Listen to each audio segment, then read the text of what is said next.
Tanpa disadari, pretest ini sudah refleks dijawab bukan? Yap, pastinya Anda pernah melakukan presentasi sebagai siswa atau mahasiswa maupun pegawai di suatu instansi atau lembaga. Ketika kamu melakukan presentasi, bagaimana sih caranya? Apakah dengan membaca teks atau dengan mendalami materi? Media yang biasa digunakan, apakah biasa dengan papan tulis, screen projector, dan multimedia ataupun flipchart? Saat dan setelah presentasi, bagaimana respon audiens? Apakah aktif dan berminat atau malah sebaliknya? Jika demikian, Anda memiliki masalah pada presentasi agar menjadi lebih sistemis dan efektif. Solusinya ada pada video ini.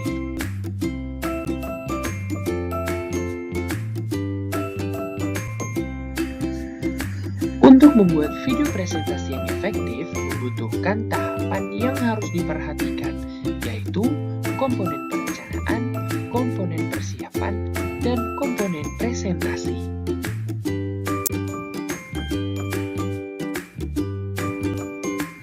Pada video ini akan membahas pembahasan mengenai komponen perencanaan dengan tujuan pembelajaran sebagai berikut.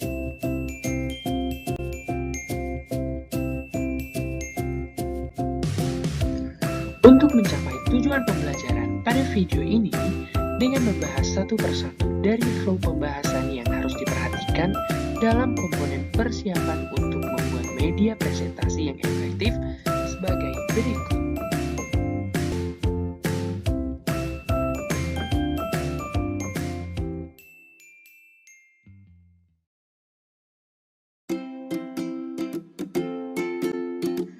Tahap persiapan.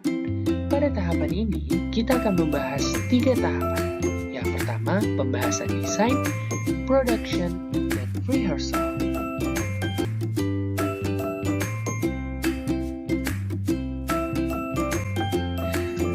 Desain adalah pengaturan elemen verbal, visual, dan penyusunan kalimat pada presentasi.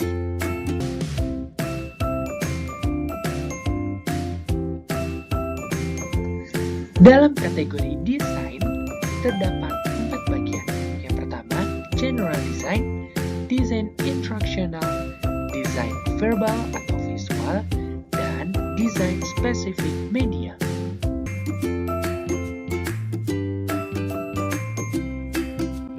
Lalu selanjutnya, kita masuk ke pembahasan yang pertama, yaitu mengenai general design yang terdiri dari 2 faktor. Yang pertama, structural appeal, personal appeal. Structural appeal. Langkah-langkah menyusun struktur yang menarik. Yang pertama, atur kalimat informasi secara logis dan terbaca oleh audiens. Yang kedua, pada awal presentasi tekankan pada cerita hal yang menarik sebagai pendahuluan dan kesimpulan pada akhir presentasi. Lalu yang ketiga, pada sajian presentasi gunakan visual dan audio tambahan serta tidak hanya nonverbal untuk lebih mudah dipahami audiens. Dan yang keempat, aturan kalimat pada slide presentasi yaitu 10 page, 20 menit, 30 PowerPoint, dan aturan komunikasikannya dengan 5W1H.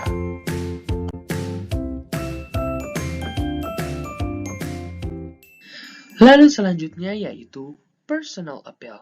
Langkah-langkah menjadi personal yang baik ataupun yang menarik. Yang pertama, berpakaian yang rapi dan sopan. Yang kedua, buka presentasi dengan sapaan, pujian, dan cerita yang relevan untuk memulai. Dan yang ketiga, sampaikan tujuan presentasi, daftar pembahasan, tujuan pembelajaran, jenis presentasi, dan durasi. Lalu yang keempat, menempatkan diri untuk memiliki sudut pandang dari audiens. Dan yang terakhir, presentasi yang sedang berlangsung harus interaktif.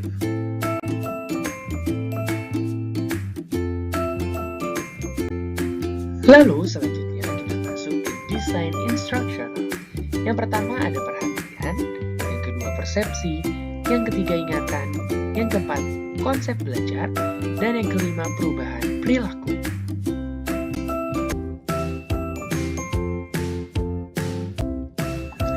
Perhatian. Yang pertama, gunakan variasi dalam berbicara seperti tempo dan intonasi. Yang kedua, menarik perhatian audiens dengan konten yang menarik dan mudah dipahami.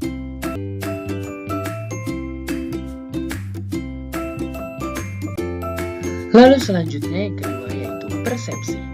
Yang pertama, atur bahan materi sesuai dengan karakteristik audiens dan tujuan pembelajaran. Yang kedua, gunakan informasi yang relevan dan batasi jumlahnya.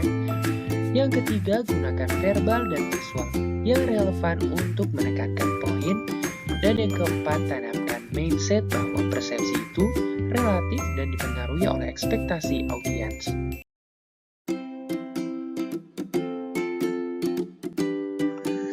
Lalu yang ketiga yaitu ingatan.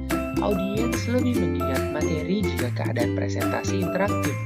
Lalu yang kedua, ingatan dipengaruhi juga dari pengulangan belajar saat ini maupun pengalaman saat lalu. Dan yang terakhir, pertanyaan dapat mempertajam pola berpikir dan mengingat.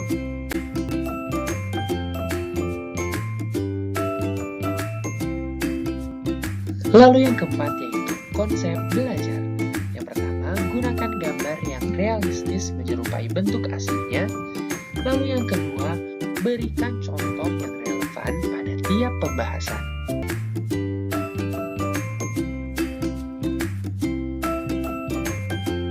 Lalu selanjutnya yaitu desain visual atau verbal. Verbal menggunakan kalimat komunikatif, bahasa menyesuaikan tempat dan daerah, dan hindari kata-kata yang sulit dipahami. Lalu, dalam visualnya yaitu gunakan 1 poin per visual dan batasi penggunaan kata-kata.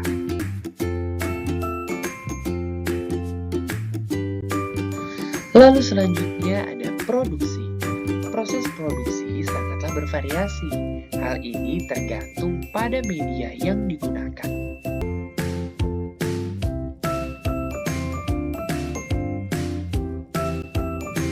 Lalu, proses yang terakhir yang tidak boleh dilupakan yaitu adalah latihan. Latihan digunakan untuk mencoba dan memeriksa seluruh aspek dari presentasi.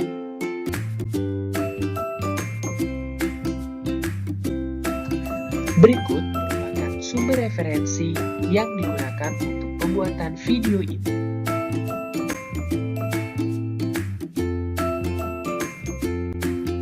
Sekian, terima kasih telah menonton video ini. Semoga menjadi bahan Anda untuk membuat video presentasi yang efektif. Mohon maaf jika video ini masih banyak kekurangan. Semoga video ini dapat dipahami dan diterima untuk menjadi bahan penilaian mata kuliah pengembangan media presentasi. Jangan lupa untuk menonton video lanjutan yang membahas komponen presentasi dengan link yang ada di kolom deskripsi. See ya!